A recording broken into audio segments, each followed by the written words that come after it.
Franck Ferrand raconte sur Radio Classique.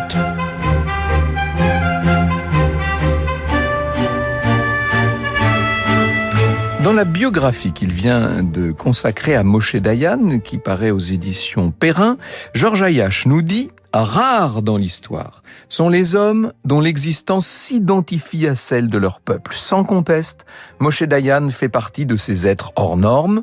Son histoire d'homme se confond avec celle d'Israël, du moins avec les premières décennies héroïques et flamboyantes de cet État. Et en effet, Moshe Dayan est un sabra, comme on dit, c'est-à-dire qu'il est né sur place en Palestine. Il est né en 1915, Palestine à l'époque sous domination ottomane.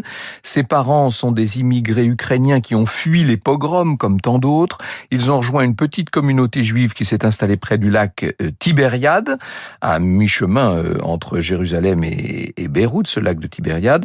Cette communauté a été baptisée Dégonia, ça veut dire céréales, et disons-le, cette communauté, elle constitue le tout premier kibbutz.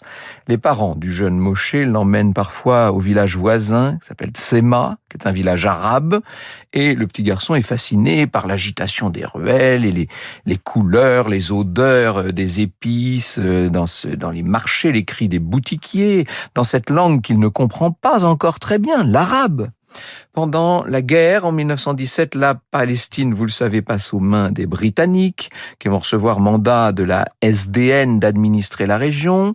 Ils reconnaissent aux Juifs le droit de fonder un foyer national juif. C'est la fameuse déclaration Belfort, on a eu l'occasion d'en parler pas mal. Les populations arabes qui vivent là et les Bédouins, qui font paître leurs troupeaux depuis toujours, sont évidemment choqués par cette déclaration britannique, vent debout contre un tel projet. Et en avril 1920, des émeutes anti-juives éclatent à Jérusalem et dans les campagnes. Des groupes se mettent à attaquer les kibbutz et le jeune Moshe est spectateur de l'incendie d'une partie de son kibbutz, donc qui s'appelle Dégonia, je vous l'ai dit. L'année suivante, ses parents s'installent dans une autre implantation, à Nahalal.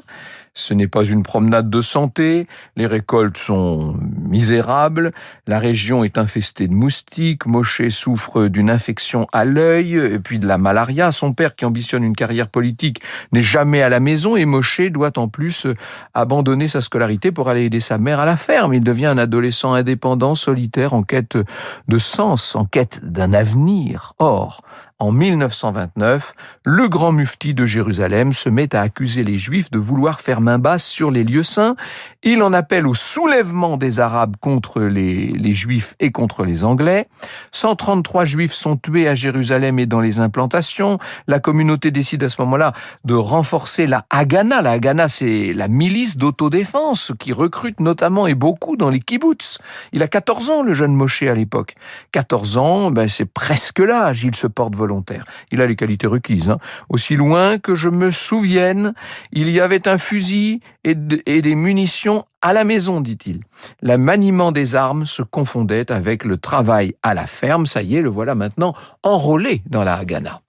Franck Ferrand sur Radio Classique. Et pour l'heure, sa mission est simple, il s'agit de chasser les Bédouins et les bergers qui traversent les implantations juives. Parfois, il reconnaît parmi eux l'un de ses voisins arabes qui peut être un ami d'enfance. Un jour, au cours d'un affrontement, il reçoit une pierre sur le crâne, il est blessé, mais il ne cède pas à la haine pour autant. Il était évident qu'il voulait la même chose que nous, écrira-t-il. Ils ne sont pas pires que nous. Il restera fidèle à cette lucidité toute sa vie. C'est très important de le souligner. Au kibbutz, il rencontre une jeune intellectuelle de Jérusalem qui est venue cultiver la terre comme ça se faisait. Elle s'appelle Ruth. Lui-même s'est inscrit d'ailleurs à l'université et ils vont se marier 10 mois plus tard. Au mariage, on voit Moshe Dayan inviter une tribu bédouine entière. C'est une nouvelle preuve de cet attachement au partage de la terre, si je puis dire. Et ce n'est pas cette invitation pour autant qui, bien sûr, va résoudre le conflit entre sionistes et arabes. Hitler vient d'arriver au pouvoir en Allemagne. Nombre de Juifs d'Europe sont en train de tenter de fuir vers la Palestine, où les implantations se multiplient. Dans la milice, dans cette Haganah, Moshe va connaître une ascension, alors là, incroyable. L'un des chefs a vite repéré son goût du combat et l'espèce de talent tactique qu'il manifeste entre deux audaces. Il l'intègre dans une unité d'élite où un officier britannique des forces spéciales va le prendre sous son aile. Il faut vous dire que les Anglais sont bien décidés à prendre en main la sécurité de la Palestine à cette époque. L'instructeur s'appelle Wingate. Oh, c'est un excentrique, c'est un Anglais. Il est d'une endurance à toute épreuve, capable de combattre des heures dans le désert sans manger ni boire. On le voit créer des unités mobiles extrêmement efficaces, très rapides et qui agissent souvent de nuit. Avec Wingate, on peut dire que Moshe, tout simplement, apprend la contre-insurrection. Il est toujours le premier partant, toujours prêt à aller en découdre. 1939, les Anglais changent leur fusil d'épaule. Ils veulent à tout prix éviter que les Arabes ne s'allient à Hitler et à Mussolini, et la Grande-Bretagne va prendre fait et cause d'un seul coup pour les Arabes contre les Juifs. Et ça limite l'immigration juive en Palestine, de façon d'ailleurs assez drastique. C'est le pire moment possible pour les Juifs qui sont en train d'essayer de fuir d'Europe.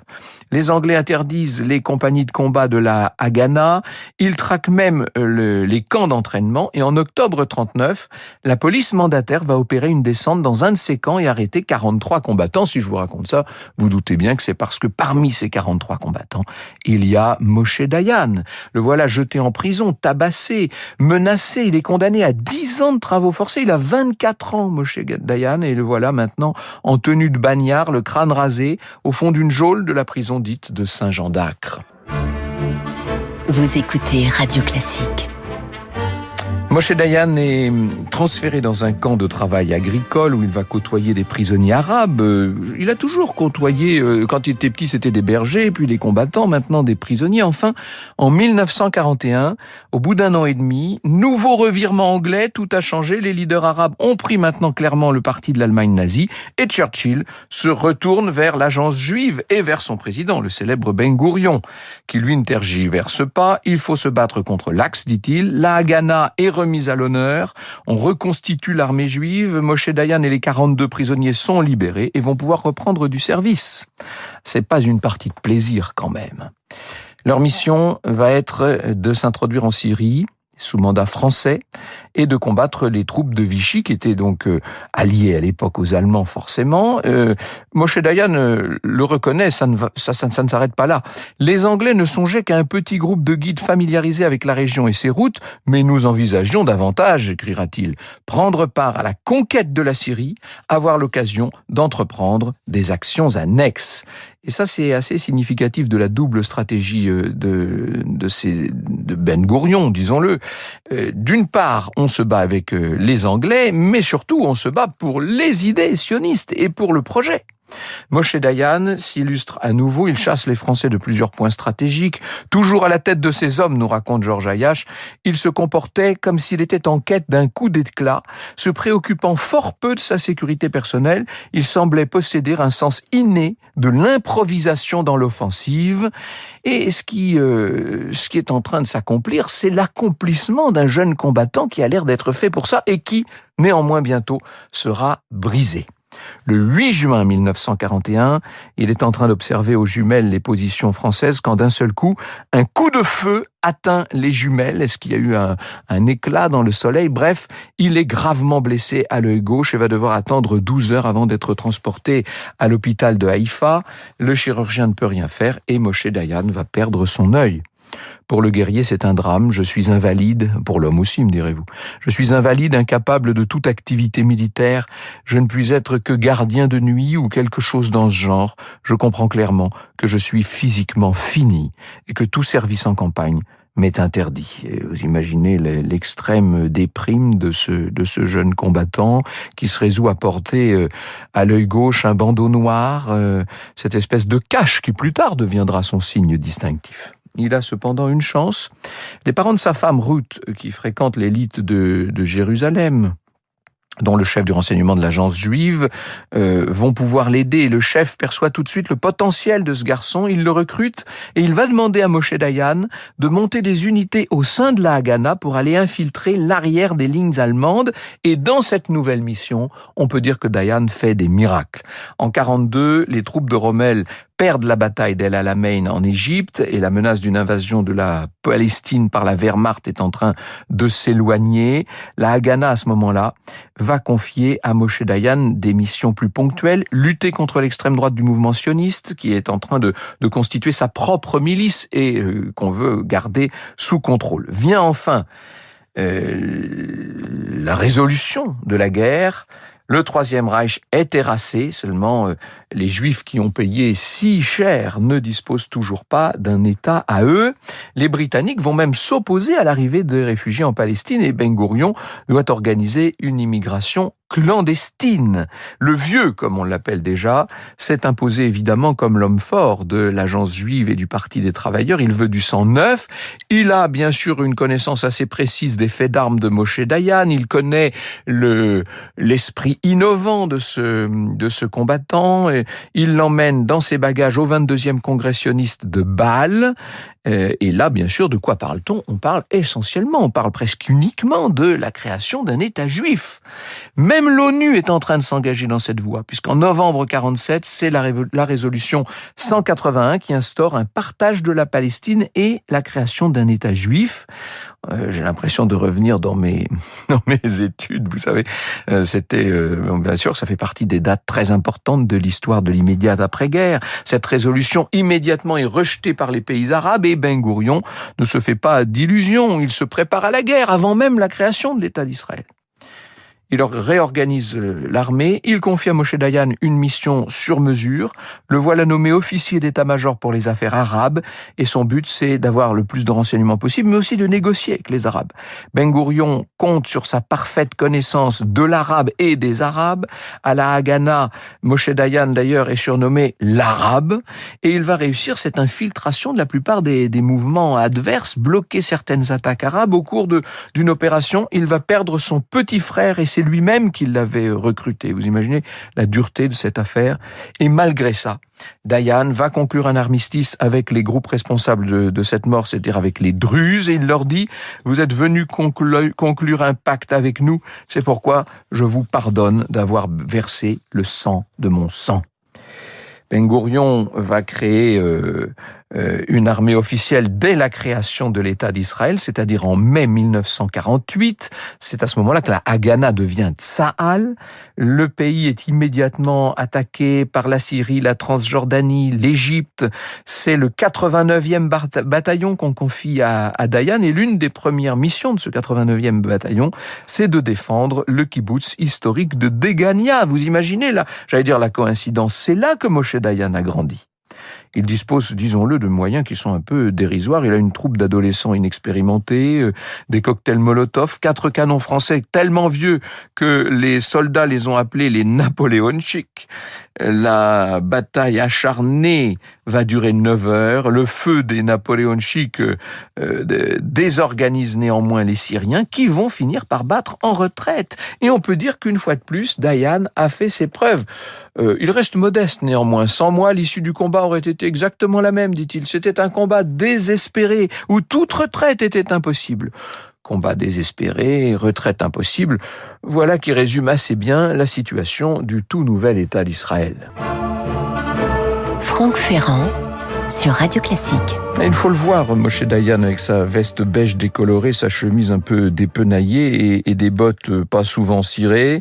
Il fait plus l'effet d'un mercenaire que d'un officier de haut rang, et pourtant il est bien le patron de ce 89e bataillon, un patron proche de ses hommes, qui peut quand même prendre ses collègues de haut. Le journaliste du Monde, Amon Kapeliuk, le décrira comme un homme solitaire qui comptait beaucoup d'admirateurs, mais presque pas d'amis. Intéressant de dire ça.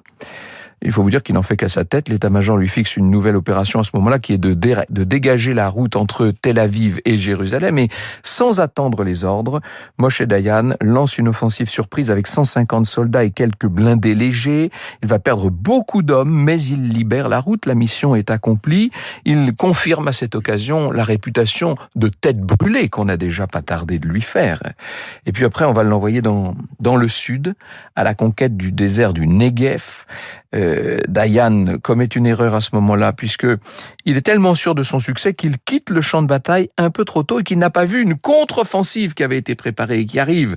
Les Égyptiens reprennent la position, un général demande une sanction.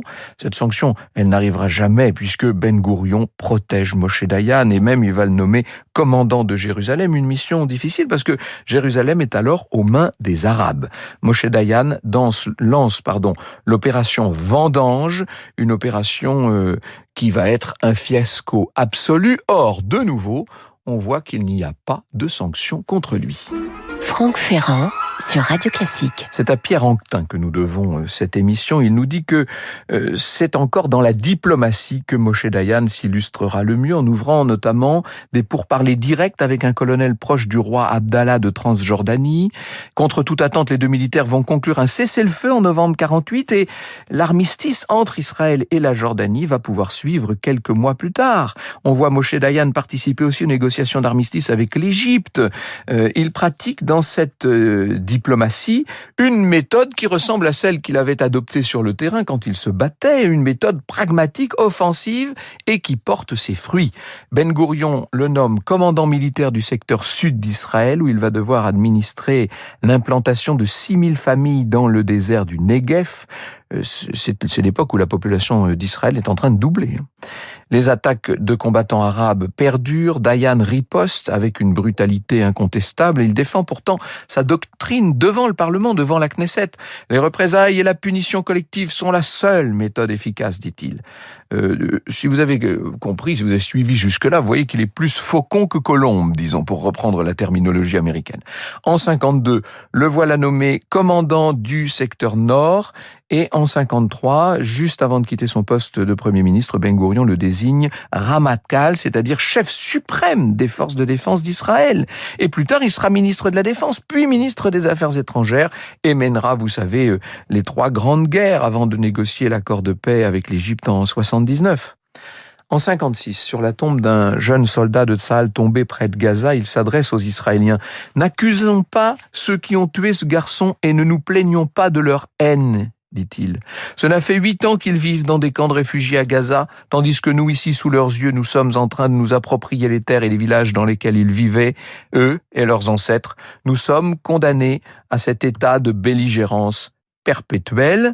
Moshe Dayan, à ce moment-là, exprime certes la détermination d'Israël, mais aussi sans doute une forme de mauvaise conscience. Vous écoutez Radio Classique.